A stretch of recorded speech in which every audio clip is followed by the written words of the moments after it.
అందరికీ వందనములు.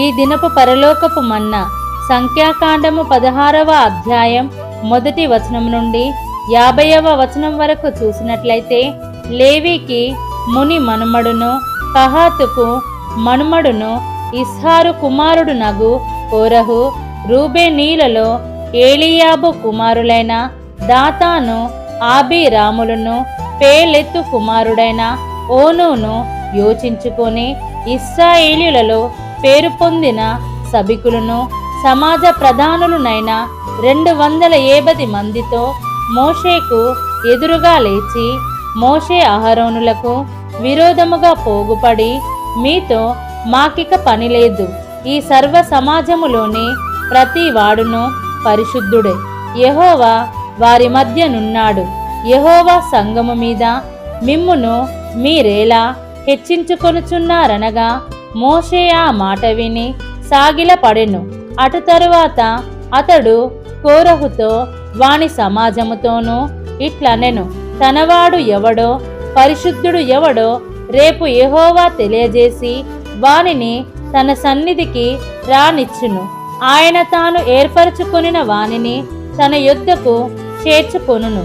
ఈలాగు చేయుడి. కోరహును అతని సమస్త సమూహమునైనా మీరును ధూపార్తులను తీసుకొని వాటిలో అగ్ని ఉంచి రేపు యెహోవా సన్నిధిని వాటి మీద ధూపద్రవ్యము వేయుడి. అప్పుడు యెహోవా ఏ మనుష్యుని ఏర్పరచుకొనునో వాడే పరిశుద్ధుడు.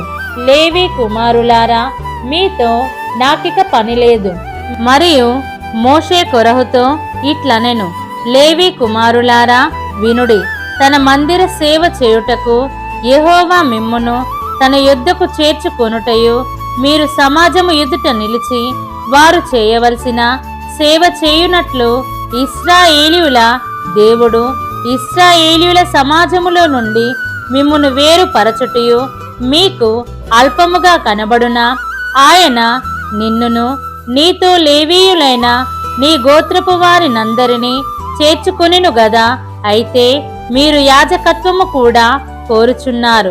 ఇందు నిమిత్తము నీవును నీ సమస్త సమాజమును యెహోవాకు విరోధముగా పోగై ఉన్నారు. అహరోను ఎవడు? అతనికి విరోధముగా మీరు సనుగునేలా అనెను. అప్పుడు మోషే ఏలీయాబు కుమారులైన దాతాను అబీరాములను పిలువనంపించెను.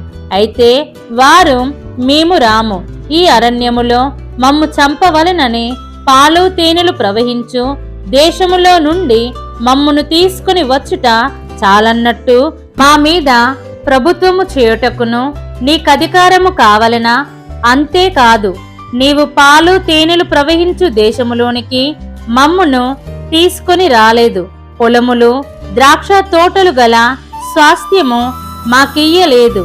ఈ మనుషుల కన్నులను ఊడదీయుదువా, మేము రాము అనిరి. అందుకు మోషే మిక్కిలి కోపించి, నీవు వారి నైవేద్యమును లక్ష్య పెట్టకుము, ఒక్క గాడిదనైనను వారి యొద్ద నేను తీసుకొనలేదు, వారిలో ఎవనికిని నేను హాని చేయలేదని యెహోవా యొద్ద మనవి చేసెను. మరియు మోషే కొరహుతో, నీవును నీ సర్వ సమూహమును అనగా నీవును వారును అహరోనును రేపు యెహోవా సన్నిధిని నిలువవలెను. మీలో ప్రతివాడును తన తన ధూపార్తిని తీసుకొని వాటి మీద ధూపద్రవ్యము వేసి ఒక్కొక్కడు తన ధూపార్తిని పట్టుకొని 250 ధూపార్తులను యెహోవా సన్నిధికి తేవలెను. నీవును అహరోనును ఒక్కొక్కడు తన ధూపార్తిని తేవలెనని చెప్పెను. కాబట్టి వారిలో ప్రతి వాడును తన ధూపార్తిని తీసుకొని వాటిలో అగ్ని ఉంచి వాటి మీద ధూపద్రవ్యము వేసినప్పుడు వారును మోషే అహరోనులను ప్రత్యక్షపు గుడారము యొక్క ద్వారము నొద్ద నిలిచిరి. కోరహు ప్రత్యక్షపు గుడారము యొక్క ద్వారము నొద్దకు సర్వ సమాజమును వారికి విరోధముగా పోగు చేయగా యెహోవా మహిమ సర్వ సమాజమునకు కనబడెను. అప్పుడు యెహోవా, మీరు ఈ సమాజములో నుండి అవతలికి వెళ్ళుడి, క్షణములో నేను వారిని కాల్చివేయుదునని మోషే అహరోనులతో చెప్పగా వారు సాగిలపడి, సమస్త శరీరాత్మలకు దేవుడవైన దేవా, ఈ యొక్కడు పాపము చేసినందున ఈ సమస్త సమాజము మీద నీవు కోపపడుదువా అని వేడుకొనిరి. అప్పుడు యెహోవా మోషేకు ఈలాగు సెలవిచ్చెను. కోరహు, దాతాను, అబీరాముల యొక్క నివాసముల చుట్టుపట్ల నుండి తొలగిపోవుడని జన సమాజముతో చెప్పుము. అప్పుడు మోషే లేచి దాతాను, అబీరాముల యొద్దకు వెళ్ళగా ఇశ్రాయేలీయుల పెద్దలు అతని వెంట వెళ్ళిరి. అతడు, ఈ దుష్టుల గుడారముల యొద్ద నుండి తొలగిపోవుడి, మీరు వారి పాపములన్నిటిలో పాలివారై నశింపకయుండునట్లు వారికి కలిగినదేదియు ముట్టకుడి అని ఆ సమాజముతో అనెను. కాబట్టి వారు కోరహు, దాతాను, అబీరాముల నివాసముల యొద్ద నుండి ఇటు అటు లేచిపోగా, దాతాను అబీరాములను, వారి భార్యలను, వారి కుమారులను, వారి పసిపిల్లలను తమ గుడారముల ద్వారమున నిలిచిరి.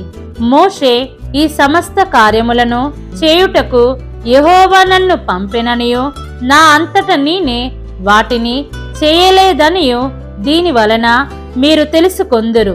మనుష్యులందరికీ వచ్చు మరణము వంటి మరణము వీరు పొందిన ఎడలను సమస్త మనుష్యులకు కలుగునదే వీరికి కలిగిన ఎడలను యెహోవా నన్ను పంపలేదు. అయితే యెహోవా గొప్ప వింత పుట్టించుట వలన వారు ప్రాణములతో పాతాళములో కూలునట్లు భూమి తన నోరు తెరచి వారిని, వారికి కలిగిన సమస్తమును మృంగివేసిన ఎడల వారు యెహోవాను అలక్ష్యము చేసిరని మీకు తెలియననెను. అతడు ఆ మాటలన్నీ చెప్పి చాలించగానే వారి క్రింది నేల నెర విడిచెను. భూమి తన నోరు తెరచి వారిని, వారి కుటుంబములను, కోరహు సంబంధులందరినీ, వారి సమస్త సంపాద్యమును మృంగివేసెను. వారును వారి సంబంధులందరును ప్రాణముతో పాతాళములో కూలిరి. భూమి వారిని మృంగివేసెను. వారు సమాజములో ఉండకుండా నశించిరి. వారి చుట్టూనున్న ఇశ్రాయేలీయులందరూ వారి ఘోష విని భూమి మనలను మృంగివేయునేమో అనుకొనుచు పారిపోయిరి. మరియు యెహోవా యొద్ద నుండి అగ్ని బయలుదేరి ధూపార్పణమును తెచ్చిన ఆ 270 మందిని కాల్చివేసెను. అప్పుడు యెహోవా మోషేకు ఈలాగు సెలవిచ్చెను. నీవు యాజకుడగు అహరోను కుమారుడైన ఎలియాజరుతో ఇట్లనుము, ఆ అగ్ని మధ్య నుండి ఆ ధూపార్తులను ఎత్తుము, అవి ప్రతిష్ఠితమైనవి. ఆ అగ్నిని దూరముగా చల్లుము. పాపము చేసి తమ ప్రాణములకు ముప్పు తెచ్చుకొనిన వీరి ధూపార్తులను తీసుకొని బలిపీఠమునకు కప్పుగా వెడల్పైన రేకులను చేయవలెను. వారు యెహోవా సన్నిధికి వాటిని తెచ్చినందున అవి ప్రతిష్ఠితమైనవి. అవి ఇశ్రాయేలీయులకు ఆనవాలుగా ఉండును. అహరోను సంతాన సంబంధి కాని అన్యుడెవడును యెహోవా సన్నిధిని ధూపము అర్పింప సమీపించి కోరహు వలెను అతని సమాజము వలెను కాకుండునట్లు ఇశ్రాయేలీయులకు జ్ఞాపక సూచనగా ఉండుటకై యాజకుడైన ఎలియాజరు కాల్చబడిన వారు అర్పించిన ఇత్తడి ధూపార్తులను తీసి యెహోవా మోషే ద్వారా తనతో చెప్పినట్లు వాటితో బలిపీఠమునకు కప్పుగా వెడల్పైన రేకులు చేయించెను. మరునాడు ఇశ్రాయేలీయుల సర్వ సమాజము మోషే అహరోనులకు విరోధముగా సనుగుచు, మీరు యెహోవా ప్రజలను చంపితిరని చెప్పి సమాజము మోషే అహరోనులకు విరోధముగా కూడెను. వారు ప్రత్యక్షపు గుడారము వైపు తిరిగి చూడగా ఆ మేఘము దాని కమ్మెను. యెహోవా మహిమయు కనబడెను.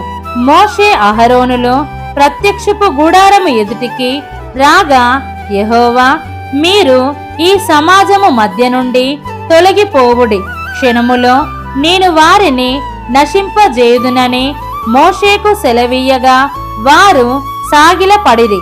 అప్పుడు మోషే నీవు ధూపార్తిని తీసుకుని బలిపీఠపు నిప్పులతో నింపి ధూపము వేసి వేగముగా సమాజము నొద్దకు వెళ్ళి వారి నిమిత్తము ప్రాయశ్చిత్తము చేయుము. కోపము యెహోవా సన్నిధి నుండి బయలుదేరెను, తెగులు మొదలు పెట్టెనని అహరోనుతో చెప్పగా, మోషే చెప్పినట్లు అహరోను వాటిని తీసుకుని సమాజము మధ్యకు పరుగెత్తి పోయినప్పుడు తెగులు జనులలో మొదలుపెట్టి ఉండెను.